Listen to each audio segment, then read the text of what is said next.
ನೌಕರಿ. ನಮ್ಮಂತ ಬಡವರಿಗೆ ಎಲ್ಲಿ ಸಿಗಬೇಕಮ್ಮ ನೌಕರಿ? ಲಂಚ ಲಂಚ ಅನ್ನ ಲುಚ್ಚ ರಾಜಕಾರಣಿಗಳು ತುಂಬಿಕೊಂಡಿರುವಾಗ ನಮ್ಮಂತ ಬಡವರಿಗೆ ಎಲ್ಲಿ ಸಿಗಬೇಕಮ್ಮ ನೌಕರಿ?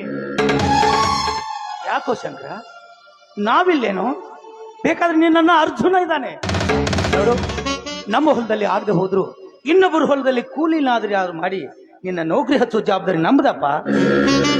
ಅಣ್ಣ, ಆಡು ಹಸಿದಿನದಕ್ಕೆ ಹಿಡಿ ಕಾಳು ಹಾಕಿ ಅದರ ಹಸುವು ನೀಗಿಸಬಲ್ಲ ಈ ಬಡವ.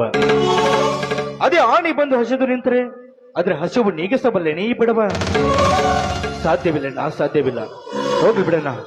ಆ ಜಹೀರ ಸಾವುಕಾರ ನಮ್ಮ ತೋಟಕ್ಕೆ ಬೇಲಿ ಹಾಕಿದ್ನಂತಲ್ಲ, ಏನಾಯ್ತನ? ನೌಕರಿ. ನಮ್ಮಂತ ಬಡವರಿಗೆ ಎಲ್ಲಿ ಸಿಗಬೇಕಮ್ಮ ನೌಕರಿ? ಲಂಚ ಲಂಚ ಅನ್ನ ಲುಚ್ಚ ರಾಜಕಾರಣಿಗಳು ತುಂಬಿಕೊಂಡಿರುವಾಗ ನಮ್ಮಂತ ಬಡವರಿಗೆ ಎಲ್ಲಿ ಸಿಗಬೇಕಮ್ಮ ನೌಕರಿ? ಯಾಕೋ ಶಂಕರ, ನಾವ್